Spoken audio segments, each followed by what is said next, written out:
Hola a todos y a todas, mi nombre es Khalil Abukalbein Koda. Hola, mi nombre es Jacob Abukalbein Ales. Nosotros, como verán por nuestros nombres, somos palestinos, descendientes de palestinos y activistas de la causa. Él es mi padre y es primera generación de descendientes palestinos que llegaron acá a Chile. Correcto, mi padre llegó de Palestina por ahí por el año 60, quizás un año antes, un año después, donde conoció a mi madre. Ella llegó de Jordania el año 46 aproximadamente, en el cual formaron una familia y somos 3 hijos de este matrimonio, porque él tenía un matrimonio allá también. Sí, nosotros, a partir de nuestra propia historia de vida, queremos contarle la cuestión palestina, que es una colonización ya de largo tiempo y que constituye uno de los problemas contemporáneos más grandes de la humanidad por sus particulares características. En esta oportunidad le queremos hablar de lo que se conoce como Al-Nakba, que en árabe significa la catástrofe, y que es un hecho histórico sumamente complejo, pero que se mantiene permanente en el tiempo. Voy a dar un poco de contexto histórico y de ahí vamos a ir complementando este video. La Nakba, como hito histórico, tiene su origen en el año 1948, el 15 de mayo de 1948, cuando se crea de facto y arbitrariamente el Estado de Israel en Palestina. En ese año fueron expulsadas más de 750.000 familias. 800.000 exactamente, según estadística.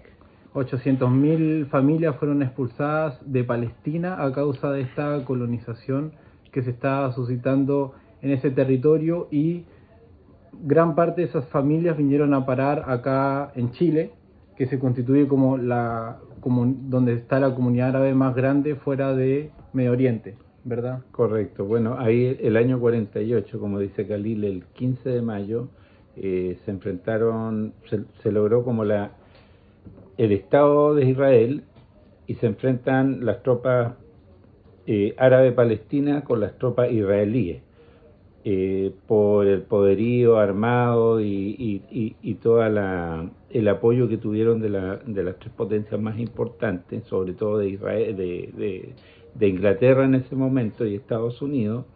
Los árabes palestinos perdieron.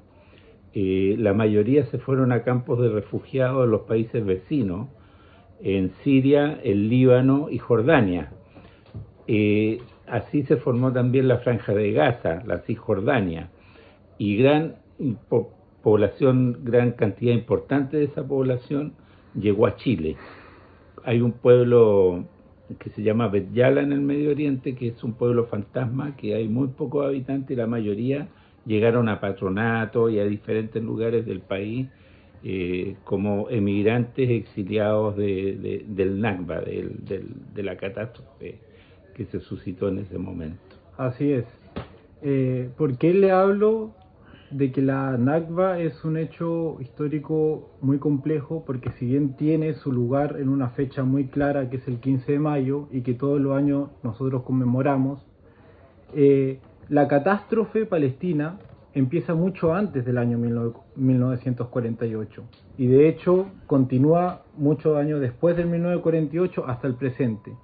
La catástrofe viene a denotar un proceso de colonización que se empezó a elaborar a finales del siglo XIX, precisamente en el Congreso de Viena, el Congreso Sionista de Viena, celebrado en el año 1897, en donde el sionismo, como un grupo ideológico de personas que pertenecían a una élite política, intelectual, económica que habitaban en Occidente, es decir, en Estados Unidos y en Europa principalmente, empezaron a elaborar un plan para colonizar Palestina y retornar a lo que ellos entendían que era su tierra prometida, ¿verdad? Que es Jerusalén. que es el territorio que justamente nació su padre y mi abuelo.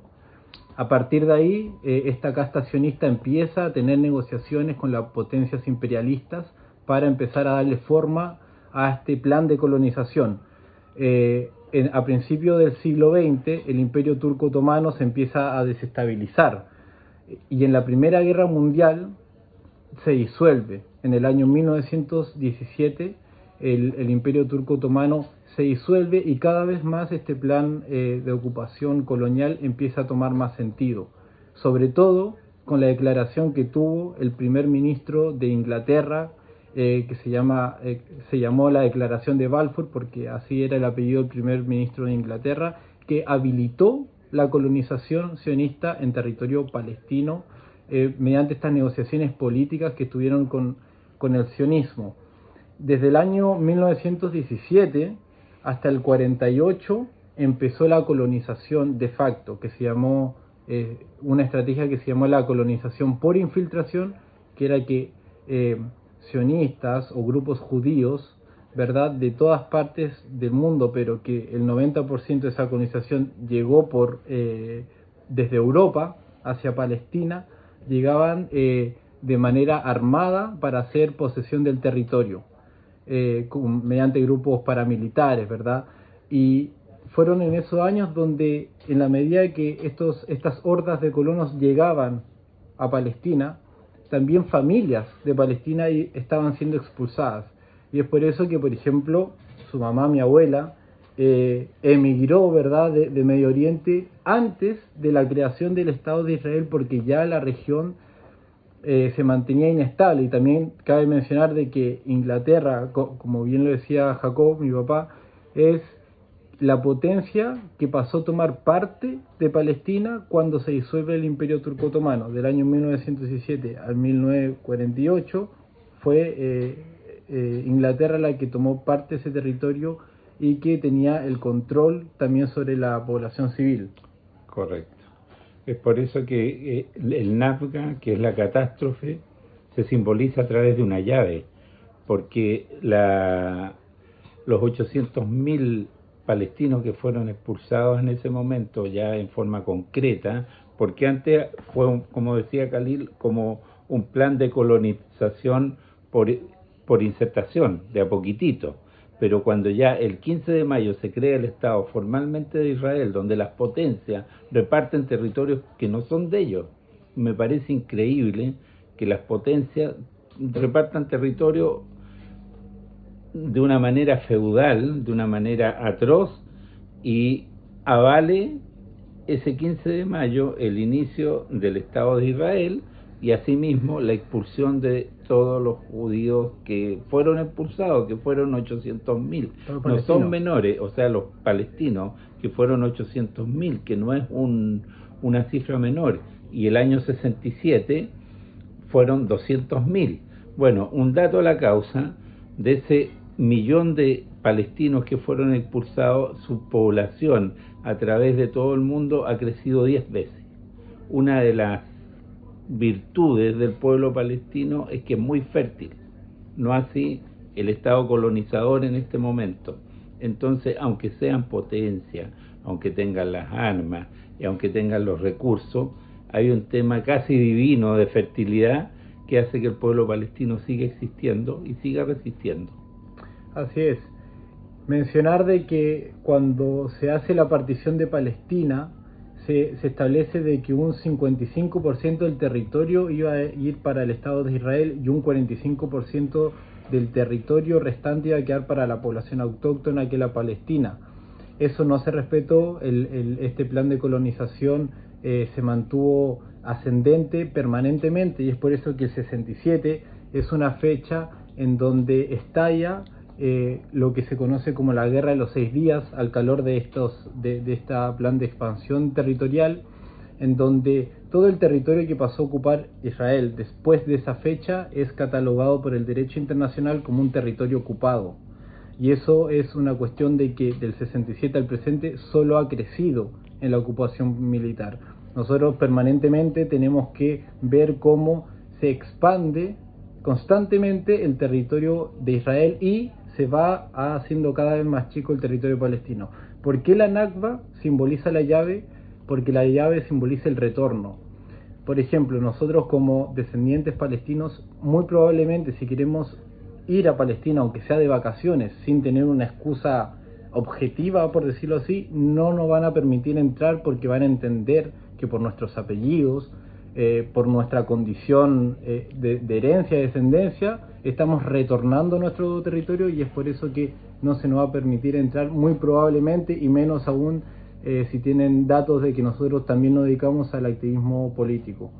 Israel, desde su creación hasta el presente, se ha convertido en el Estado que más ha violado los derechos humanos y el derecho internacional en toda la historia de la humanidad. Y es por eso que la Nakba es un concepto que se mantiene presente, porque la catástrofe nunca ha cesado. Y solo mencionar de que como respuesta a esa colonización permanente, también existe una resistencia permanente, que nosotros la conocemos como la intifada, y que pañuelos como este que tenemos en el cuello simbolizan esa intifada. Intifada significa agitar o transgredir en árabe, pero en realidad es significado como el liberarse de. Lo que hace el pueblo palestino permanentemente es liberarse del yugo colonial, y es por eso que nosotros desde acá de la diáspora de Chile tratamos de colaborar informando, y desde cualquier medio de comunicación, con cualquier herramienta, para tratar de presionar a Israel y a la comunidad internacional para que se haga justicia. Lo que pasa que cabe mencionar que, porque yo ya estoy pisando los 60 años, que hace muchos años atrás, pero no tantos años atrás, hablemos de 20 años atrás, esto se mantenía quizás un poco en las tinieblas, porque no había la apertura que hay ahora con las redes sociales, el internet. Entonces las comunicaciones las manejaban los diarios, que también lo manejaban ellos. Entonces nosotros, las noticias que la gente que no le interesaba el tema, que no estaba instruida en el tema, era muy difícil que sepa en realidad lo que estaba pasando. Entonces era muy fácil violar derechos humanos, de todo lo que ocurría no se sabía, y siempre se escudaban con el tema del holocausto, que no estuvo bien, pero se escudaban con ese tema para hacerse las víctimas de la humanidad, siendo que ellos eran los victimarios en ese momento. Me parece increíble que un país que haya sido víctima de un holocausto esté haciendo lo mismo con otro país. O sea, es increíble que no se aprendió nada. Al final el tema pasa por un tema totalmente económico. Las potencias apoyaron el Estado de Israel porque les servía económicamente, porque hay países que son pobres, no sé, países de África, que no les interesa, y a nadie les mueve la aguja.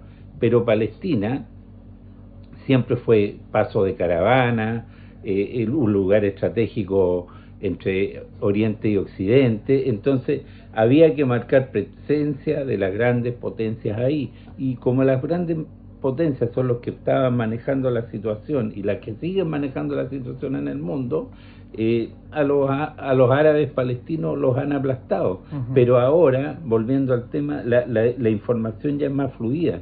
Esto mismo que estamos haciendo nosotros antes era imposible, claro, era impensado, pero ahora asesinan a una periodista palestina, y se sabe en todo el mundo, y todos los periodistas del mundo toman parte en esto.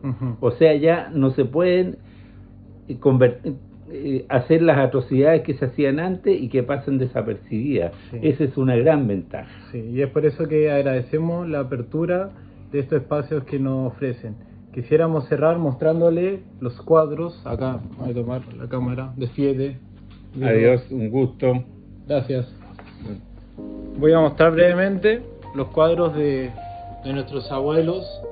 Él se llama David Khalil Abu Kalbein Atará. Él es el abuelo paterno. Esa foto es él estaba en Jerusalén. En Palestina, en Jerusalén. En Jerusalén. En el desierto, sí. Hace muchos años atrás. Y él es Yosef Alasa, y él es nuestro abuelo Materno. Materno, eso es Sí. en Jordania. Sí, en Mádaba, él viene de Mádaba, Jordania, que es una Y ciudad muy eso, hermosa. sí. Ahí están los mismos abuelos y mi madre es la pequeña que está ahí. La chiquitita que ven ahí es mi madre, mi abuela, mi abuelo y la hermana de mi mamá, la que está para el lado. Y más arriba ella es mi madre siendo adulta, que se llama Rasmille Ales Ales, que ese apellido en Jordania es Alaza, pero para la conversión de los apellidos acá se acomodó a Ales. Eso, espero le haya servido. Un abrazo grande. Adiós.